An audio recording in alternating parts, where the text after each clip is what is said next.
Hi, this is Matthew Ross. Welcome back to the next episode of Yelling at Gaseous Anomalies. Today, Yeah. yeah, with Michael Pontone. I hear you in the background. How you doing there, Mike? I'm yelling at clouds. I hate the world. I hate you and everything in it. Well, And gaseous anomalies. that's probably because No you, man. you you probably ate too many beans. But today we're 38 going on 890. I'm angry and I don't know what to do about these emotions.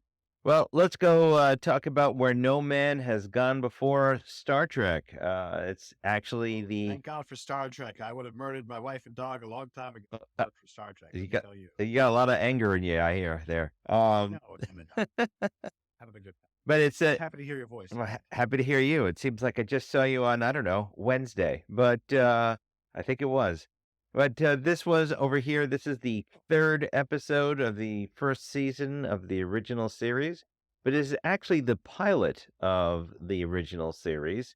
And it was shown third because the executives wanted to have something more actiony in the first uh, uh, episode, and they chose the man trap with the salt sucker. So, what's your initial impressions of what we just saw here, knowing that this was actually the initial pilot, or rather the second pilot, which we'll come to later? But what do you think about this episode of Where No Man Has Gone Before? Well, I was watching this, and after, again, just as a quick background, Michael Pontone here, co-host to head host Matt Ross, mostly newbie to the original series, big fan of the movies, TNG, DS9 is my baby, and, middling fan of everything else.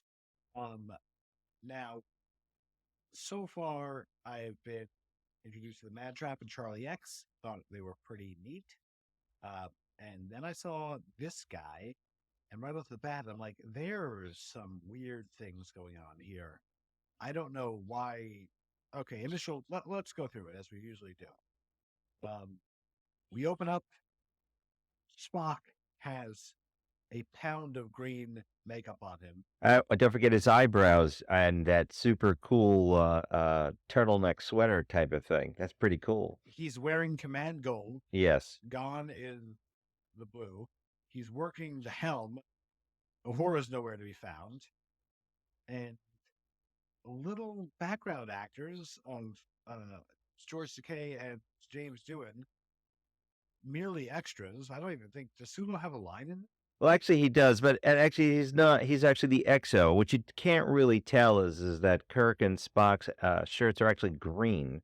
Everyone else's are yellows. It's just so they stand out. But the way that the color comes in through the color of the show, everything looks gold. And there, it's a proof of concept to try and show that they could come up with this idea.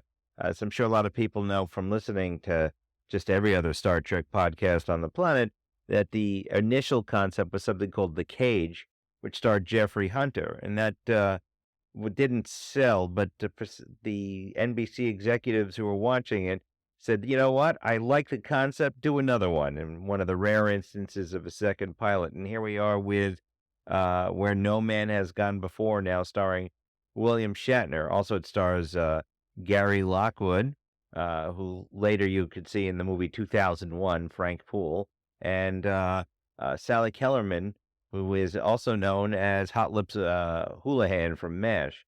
So it's a different cast overall. Also, the color schemes are different. There's no bright red except on some railing, but everything is kind of a gray, dull, bland, blue, goldish, and like I said, you wouldn't know it, but green shirt look and everything is very, very muted. You do have those other characters you pointed out. Yes, exactly. You have the other characters. You have George Takei is mathematics. You have a Dr. Piper, or who is Mark Piper, who's the chief medical officer. Sally Kellerman, the guest star, if you will, is Dr. Daner, and you have Scotty, who seems to be a secondary engineer to Lieutenant Kelso. And you also have another person on on the bridge, a Mr. Alden, who goes around seeming to fix everything. So you have actually a diverse cast, but again, you have a whole bunch of professionals doing their job. I mean, it's odd that this was chosen to be the 3rd episode. I don't know if they would not have succeeded, if, this was shown first, but, it that impression of where they're on a bridge, they have a ship, they have crew, everyone's doing their job, that was kind of interesting to at least to me. I, And I mean, there were so many different things going on here. One, it just solidified as you were talking about this. This episode was shot. The cult that was designed as if it was going to be a black and white shot show, just like The King. King was right. black and white, right? Well, it was both black and white and color. So you don't actually know that until the 1980 something or other when they actually released it. But yeah, it does look like if it was black and white, the imperfections would have been you would have missed certain things. But Right. I still found it I believable in the sense that I still felt like you were on some sort of naval ship, a spaceship of some sort. There's a very also very Earth centric feel to it. They keep mentioning the Earth all the way through, and in fact, that's also the first instance of things you find is that they discover that the starship of Venture Valiant. Valiant, excuse me, lost its way and somehow was destroyed. They find their marker buoy or its of its records of what's going on, and they think it was destroyed. In fact, they even say it was destroyed, yet they questioned it later. But they're at the edge of the galaxy and they're about to leave. And that's where we, Yeah, I mean, let me just say, they're all over the place in this episode, right? Okay, so let's take it from the top. Let me look at my notes here. Briefing Lounge has the multi-level chessboard. yes, Astonishing that this little thing that I thought was a TNG invention has been around from apparently its inception. uh huh. Um, they're in the briefing lounge, quote unquote, which is obviously like a 10 forward stand-in, and they're playing chess, they're having a drink, and they've got the view screen there. Which, come to think of it, I've never seen a view screen in Star Trek outside of the bridge. It's very strange. Well, you'll see that there are view screens all over the place. They sometimes come in and go away, depending on what the script calls for. But it's interesting they are watching that. Why don't they just have a window? They're excited because they're heading towards the edge of known space or the edge of the galaxy, and that's when By they the way, that's also like talking about inconsistencies, and obviously they sloughed off. And it's amazing because you and I love Star Trek, and we can see how it started mushing, right? yeah. I And mean, then this thing that with tremendously tight continuity has become so firm. well, yeah, they didn't have a real, idea yet of everything that was gonna come together, but they actually did, give you enough of a basis so you had an idea that there was something going on that, as in, like, there's an organization that they're doing something out there, exploring, looking for something, and that it's a Sure. big deal. Like when they say edge of galaxy, I mean, like, what do we got here? The geography of the galaxy becomes so important later on Star Trek of, like, who's in the alpha, who's in the beta. There's the gamma quadrant on DS9. There's the delta quadrant. Sorry, no, the delta quadrant on DS9. Well, you The gamma quadrant in Voyager. Well, you're jumping way ahead. This is a very early episode of a TV show that just, came out of Gene Right. Roddenberry's mind. And it's amazing to see how, from this nascent beginning of whatever it is, becomes this huge franchise with over 850 episodes and 12 movies, 14 movies. And it's still going. It's amazing to think that from these humble beginnings, so to speak, you had pointed out because we watched it before seeing this, the that it had a very Twilight Zone feel. I think that's all the way through the episode, between the pacing, the music, the eeriness, which we get to as we approach the pink galaxy edge barrier, which is also something that is never really raised ever again, except maybe in Star Trek Five, except it's not pink. It's also a weird concept that there's some weird pink radiation thing, but even Oh, no, this episode is all over the place. I mean, what is the edge of the galaxy? There's a barrier. It Also, what wait, what was that probe?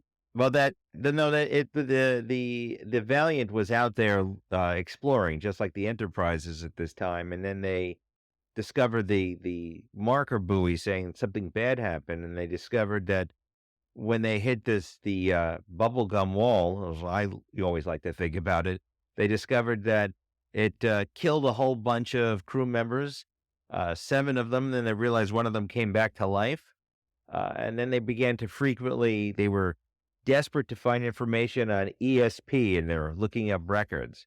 There's that little bit of slight kind of like snark between Kirk and Dr. Daniel. Like, what do you know about ESP? Oh, I'm really good at it, or I have a high rating. I didn't ask you what you knew about what you thought about it. I'm asking, you know, what it is that you know about it as a scientist. There's something that's interesting. They're talking about ESP, which is also a bizarre concept for something for a show that's grounded in science. ESP comes up quite a lot. Although some people, Well, I mean, go on. no, I was going to say most people would say that some people think that they have ESP or they actually believe that they're seers and so forth, but it's never really been proven on anything in our modern age. And it's an interesting concept here that it's being raised here in 1966, or actually beforehand, before this is even on there, as an interesting concept. And it's more of a fantasy concept, I would argue, in a lot of ways, with mind reading and so forth. But then it becomes majorly important all the way through the rest of Star Trek. Right, except that for the most part, it is fascinating to see that human beings are not they at no point in Star Trek history are there psychic humans. You get psychic betazoids. You get obviously um, Vulcans who could do the tactile, mild telepathy of the mind meld. But it's interesting that they were trying to, when you're writing sci-fi, you're omnipotent, as my idol Rich Evans has commented. Well, That you can, no, I was just going to say that. No, I'm sorry. Go ahead. You were saying. well, just that it is always interesting when you go with one sci-fi concept, you do another. Like I actually really like that in the movie Looper. Did you ever see Looper? You know what? That's one of the ones I have yet to see. I know it stars Bruce Willis, I believe it is, right? Yeah.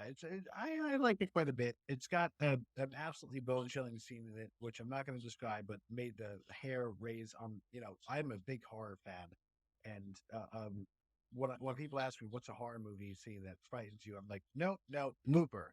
The scene from Looper where this guy is getting cut up in the past and his body starts disappearing That sounds in cool. the future. May- Oh yeah, it's pretty sweet. maybe we'll watch that together. No, they see as a spin-off show, yes, and a special holiday production of Yelling at Gaseous Anomalies. But so Looper, right? It goes one concept of we're in a world with time travel. But then in good writing form, they say also some people have telekinesis. Mild telekinesis. I'm like, yeah, of course. If the audience is willing to suspend their disbelief as to time travel, why wouldn't they suspend their disbelief to telekinesis? And here, if we're in the future and we're traveling faster than the speed of light and there are aliens, why would it be a bizarre concept to say humans have started to develop ESP? Well, That being said, mhm. they abandoned it for the rest of the series. Well, I mean, also, I think that there's something because it's almost. I'm going to jump ahead of scene because after they hit the barrier, a couple of people, die, but 2 people are guest stars get zapped, and one of them wakes up with silver eyes, which I want to mention in a second. But there's a line where they're talking about what's happened to the people affected, and the doctor says, "We're just talking about a superior human being. Why not embrace the change of the Homo superior?" Is what she's advocating, which is basically pro eugenics, which is something that the world has just been pulling out. She sure is. She's saying like we need to what if this was a great thing for humanity coming up ahead? You want to, we're talking about a Homo superior. She's talking about how Gary Mitchell exhibits superior abilities to us normies. Um, and I think it's a pretty wild concept considering that the world's just recovering from World War II and Korea War, but mainly World War II. The fear of I think of a German Übermensch and is still lurking in the background. Gene Roddenberry himself was a World War II uh, veteran, so I wouldn't be surprised if that somehow leaked in there. To me, it was an interesting nod to some sort of eugenics, which hasn't even come as a word yet in this series, and you've got a ways to get into I, that. I I see it less as eugenics and just like, with the advent of remember, all this is happening in the atomic age, right? Yes, And when you start to see atomic age stuff, that's when this concept of, well, we underestimate how crazy it was to have the atomic bomb, right?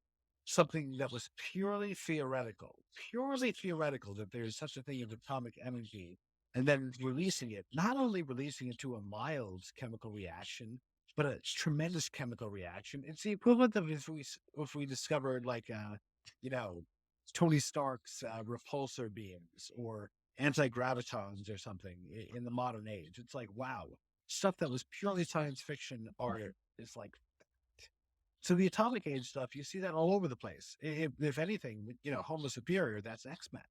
they do hit a giant pink piece of bubble gum, and people die. And both Dr. Daner and Gary Mitchell, who's the pilot, Mr. Spock is actually the XO. He gets zapped, and he wakes up, and his eyes turn silver. Um, Long time Star Trek fans know those were painted silver contact lenses, and the actors hated wearing them. In fact, so It much. makes them completely blind. Well, almost. They actually had to look down, like raising their heads up and look down.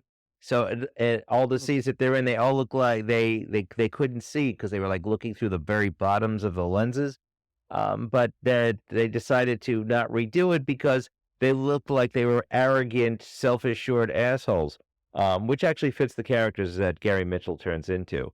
But that one of the other early things that's funny as they're approaching the bubble gum. I think it's hilarious, at least to me, that for some reason Gary Mitchell grabs the arm of the Yeoman Smith standing behind him through the entire sequence. And I'm thinking, maybe you could control your position better if you use, I don't know, both hands and let go of the young lady who's, I guess, terrified standing behind him. That's just something silly that stands out. Did you notice that at all? I did not actually. It was not a bit. I watched the episode once on my own and once with you just now, and that went over my head. Wait, as they go through the storm, or actually when they come out, then they look at Gary, and he's able to like begin to manipulate things. The ship, he's manipulating the medical stuff. He's reading up Spinoza, which surprises Kirk, who must have been a TA at whatever school they're at, the unnamed Starfleet Academy. He was like a book with legs, as Gary calls him. Um, and because remember, in Kirk's class, you either was it think or sink? And then there's something that's raised later in later Star Trek is that Gary Mitchell says he aimed a blonde lab technician to Kirk to distract him. Some people have speculated that is Carol Marcus. Kirk is actually a more of a Carol Marcus is his wife, or not wife, or his baby mama in Star Trek 2. But she's blonde. Kirk is not as much of a Lothario as modern culture likes to depict, thanks to the JJ stories and also for the with the green slave women. Oh, Kirk has all those things, but it's just like calling Mr. Spock Dr. Spock. It's just wrong. Doc, the actual one who's like the uh, hound dog is actually Gary Mitchell. That's You know, the yeoman, where we the see doctor, Dr. Daner, Dr. Sally Kellerman Right? says, like, I hear that's your law, that's your department, your line included, and he likens her to a walking freezer unit to Lieutenant Kelso, who's sitting next to him on the bridge.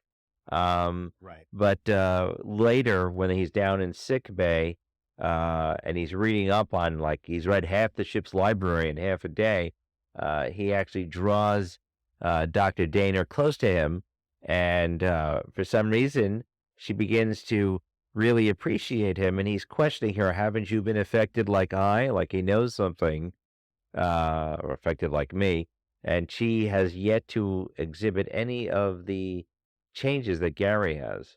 And then that's where Lieutenant Kelso comes on in, and further psychic powers are exhibited, where Mitchell says to Kelso, "Hey, you better check the engines again, you dummy, because you forgot something." And he turns out he was right, and that leads to a whole new level.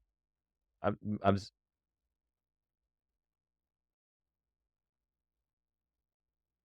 Right. Well, you have to also take props to the cinematography in this, because that is actually something pretty amazing. Whoa. Like, Wait a second. That's the Delta Vega where Kirk meets Spock in Star Trek well, 2009? yeah, Huh. sorry, for some reason it cut out. I was just saying that that Delta Vega was a really nice rough cup area over here.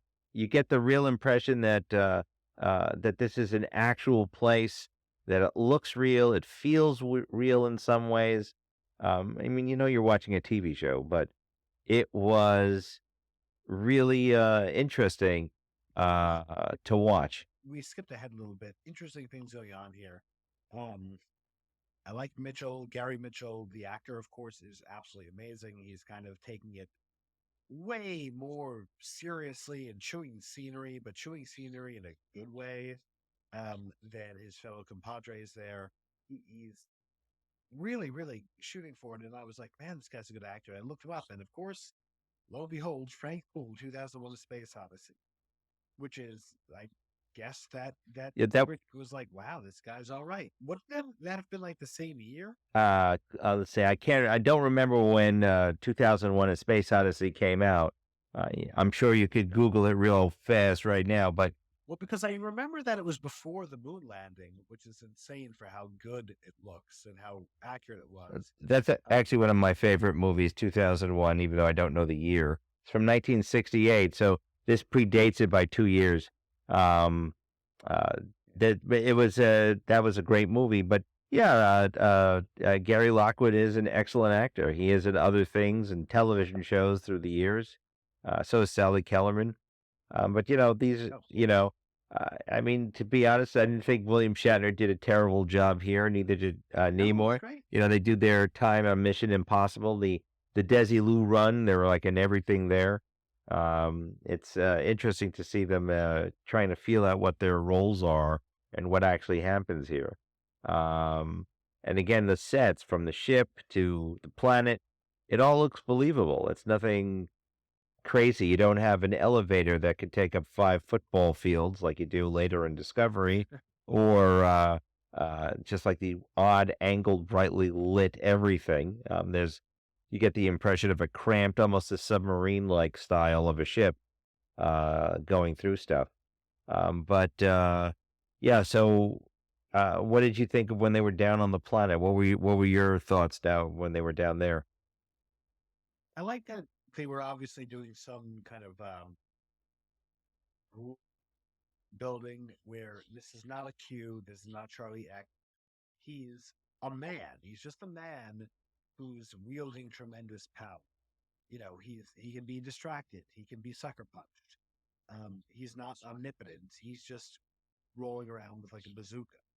Um, After that, it was good. I honestly, man, the episode goes pretty fugazi pretty quickly. Suddenly, Sally Kellerman get hot gets the power. It was just going lower than it was for him. Didn't really get that one. And then Kirk is going on an away mission by himself with a gigantic space bazooka. It's a phaser rifle, the one and only time it appears in the original series. Cool prop, though. Like where it is a cool prop, and favorite phaser rifles obviously come back, in spades in later series, especially DS9. But like, where's why is the captain going off on essentially an away mission slash assassination mission by himself? Because he is the hero, and he's responsible for 428 lives, or 428 lives. So So he by himself with a phaser rifle is going to go try to kill two youth. Well, he actually is out to kill one mutant specifically, which is his best friend. So I think the character is feeling like he owes him at least that much as a sign of respect to say, like, listen, I have to make this choice. No one else can. Spock wants to kill him right away. Uh, no questions asked. But Kirk actually wrestles with the image. He doesn't want to leave him on the planet. He even makes note that the ore ships come once every 20 years. Things like he's concerned that this is a friend who took a poison dart from some sort of rat thing on another planet, which even Mitchell raises later. But he also, I think, the character realizes is that with absolute power comes absolute, corruption in this regard. Uh, he sees his former friend and confidant turn into this megalomaniac killer person who admitted that he'd squash everyone like bugs and that he didn't want to come to Delta Vega because he wasn't sure how he could use the planet for his needs. So I think Kirk is trying to buy time for the ship to get out of there. He says, if you don't hear from me in 12 hours, get the heck out of here, which is, it seems like a lot of time, you know? What if he screws up? I think, everyone would be all Gary Mitchelled. But you also have to wonder about how long Gary Mitchell would have survived anyway. At the beginning, he just has silver eyes. By the time we get up to the end, he's got lots of gray hair suddenly.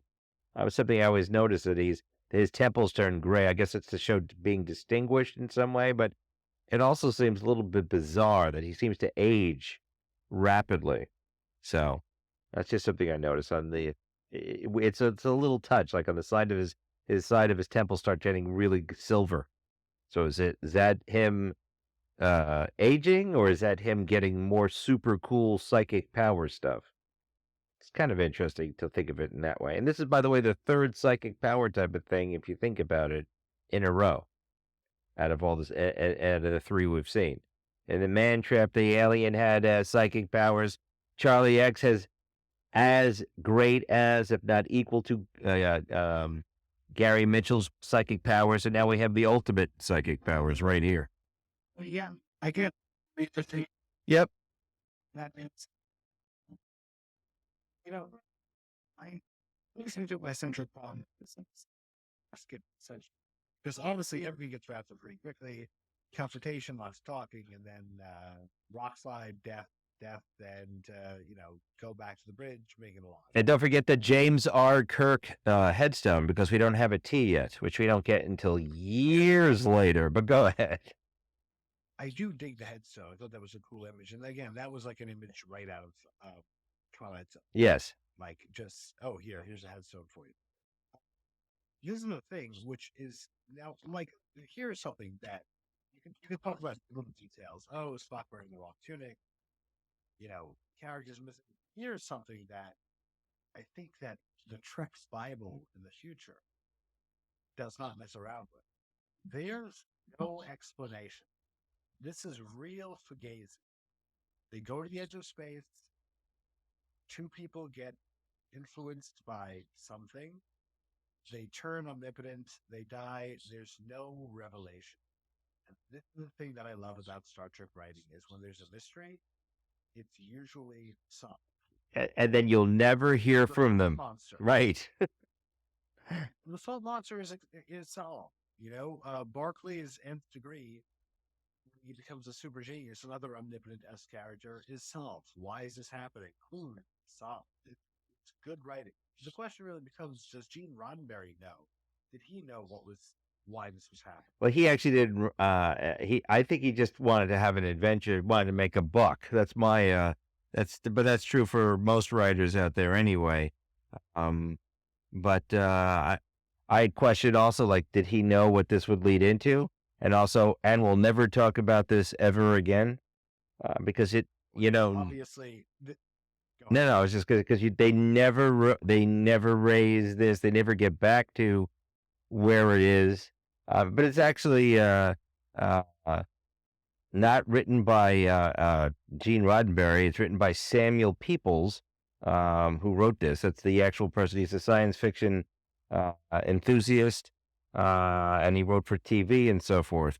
And he worked for Roddenberry, but I see Roddenberry adapting this for his characters because he needs something to do, and he has an idea of the big picture, not the small little bits that come together. But I could see um, Roddenberry saying like, "Ooh, that sounds cool." Of course, probably with him, he'd want more women in it because that's just the reputation of Gene Roddenberry. But this was interesting as an interesting ride.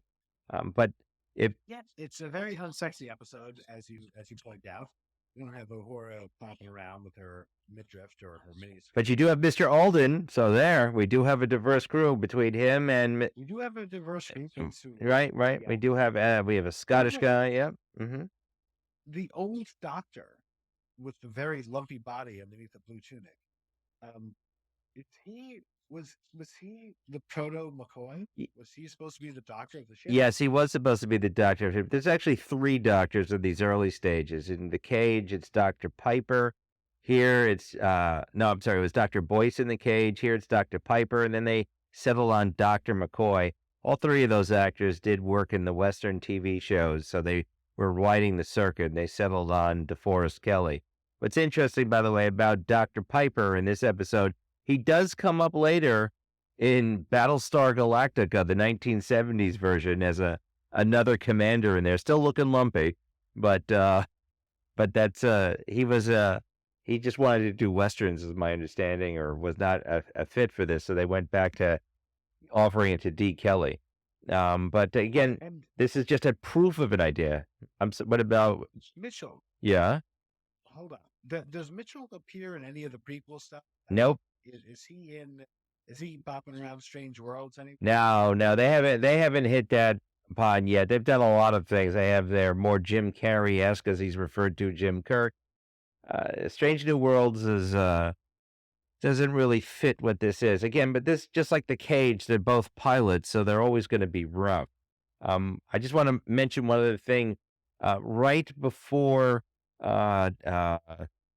Star Trek: The Next Generation came out, Majel Barrett Roddenberry, whom I actually worked for at a convention at the Omni Park Central Hotel in 1985 ish, said something like, "Well, we're all going to come up with an idea." This was to me generally, but to the audience, she goes, "Do you want it to be where no man has gone before, which is what this is, or where no one has gone before?" And the audience picked where no one has gone before.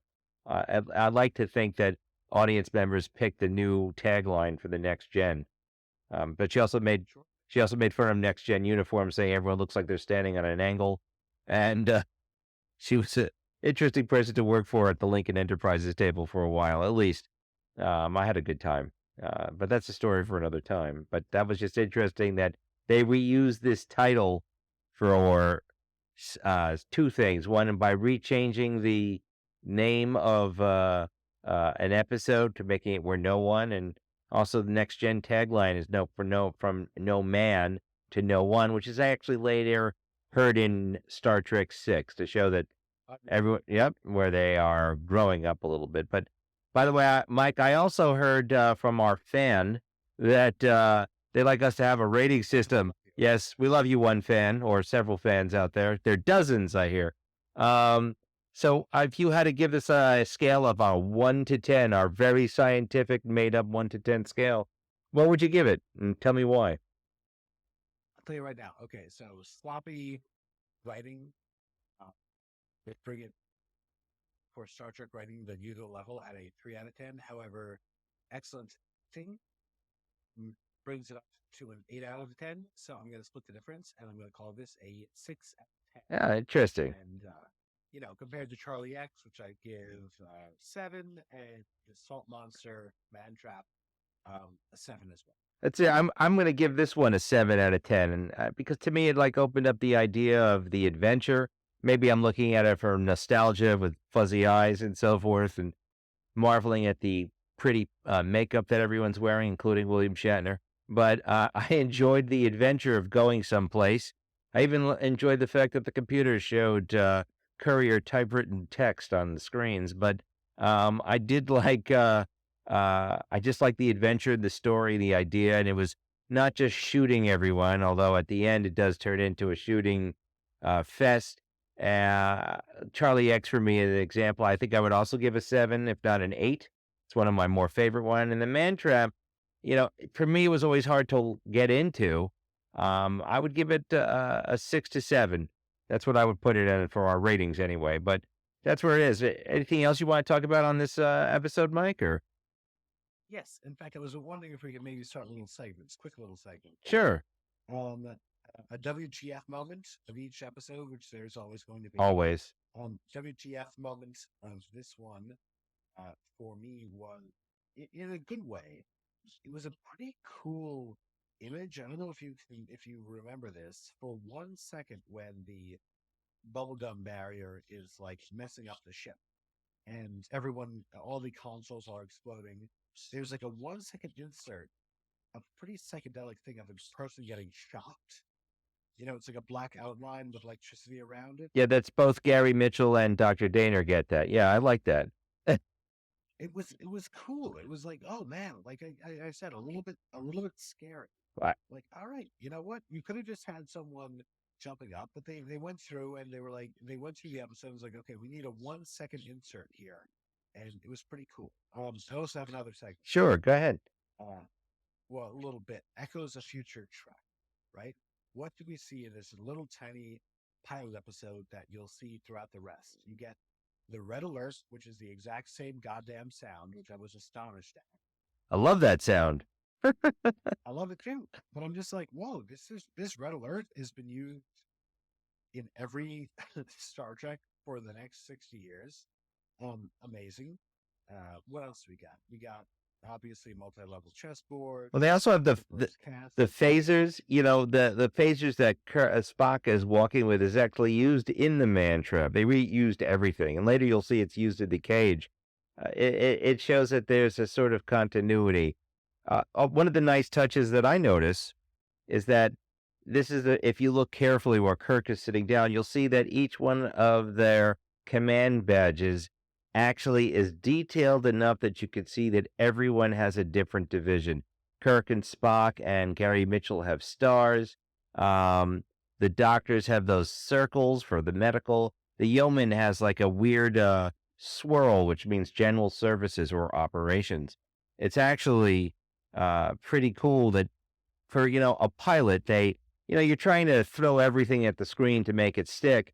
But here they had a lot of stuff trying to jam in there, and they're trying to make a complete world, and you feel like you're there. It's not like someone's wearing a basketball uniform that's blue and gold. You get to feel that this is an actual service or something. And in some ways, I actually am a little bit sad that they went to miniskirts for the women. I feel like that everyone was wearing pants. It kind of made more sense. Pants in space. Hey, relax, man. We're trying to have a good time here. Yeah, I got you. I got you. You got to wear your go-go boots.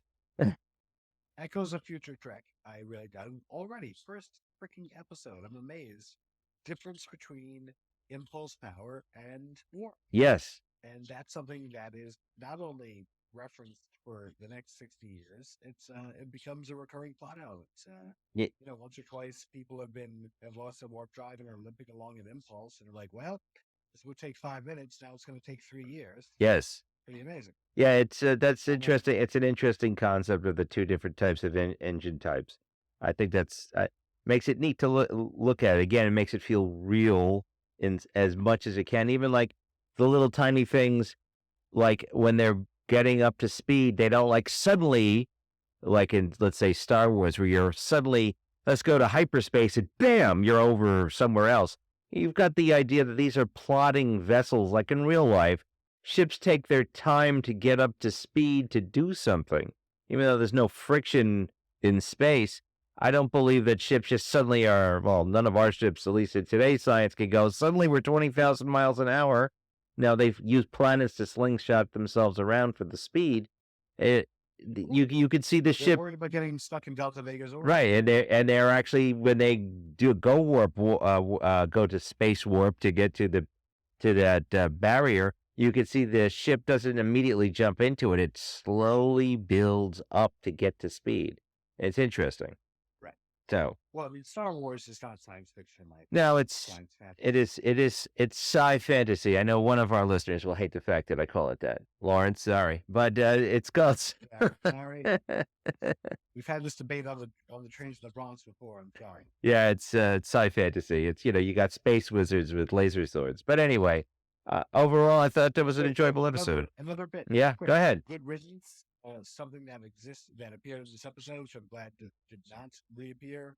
A tiny little galaxy where you can just go to the edge in a day. Yeah, Um, no writing resolution mysteries with no mystery box.